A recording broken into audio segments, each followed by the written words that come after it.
வணக்கம் friends. Jeera rice ரிச்சாக ஒரு டிஷ்ஷை செஞ்சு சாப்பிட்டு பார்க்கலாம். குழந்தைங்களும் விரும்பி சாப்பிடுவாங்க. ஸோ நான் தேவையான அளவுக்கு நெய் எடுத்துக்கிட்டேன்.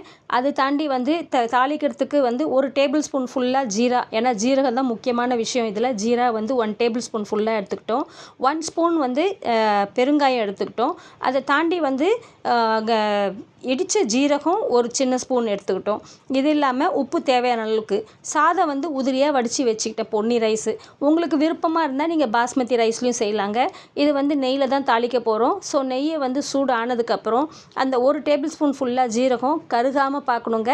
கோல்டன் ப்ரௌன் வந்த உடனே பெருங்காயத்தை தூவிட்டு, பெருங்காயம் தூவினதுக்கப்புறம் இந்த வடித்து வச்சுருக்க சாதத்தை, உதிரியான சாதத்தை அதில் உள்ளே போட்டுட்டு, அதுக்கு மேலேயே நான் இதில் பட்டை, லவங்கம், ஏலக்காய், கிராம்பு அப்படிலாம் எதுவுமே சேர்க்காம டைரெக்டாக ஒரு ஸ்பூன் கரம் மசாலா மட்டும் ஸ்ப்ரிங்கிள் பண்ணிவிட்டு, அது கூடவே தேவையான அளவுக்கு உப்பு, ஏற்கனவே சாதத்தில் உப்பு இருக்குது, இன்னும் கொஞ்சம் தேவையான அளவுக்கு லிமிட்டடாக உப்பு போட்டுட்டு, இது பார்த்திங்கன்னா ஒரு ஃப்ரைட் ரைஸ் மாதிரி நல்லா அழகாக மிக்ஸ் பண்ணிட்டு வரணுங்க.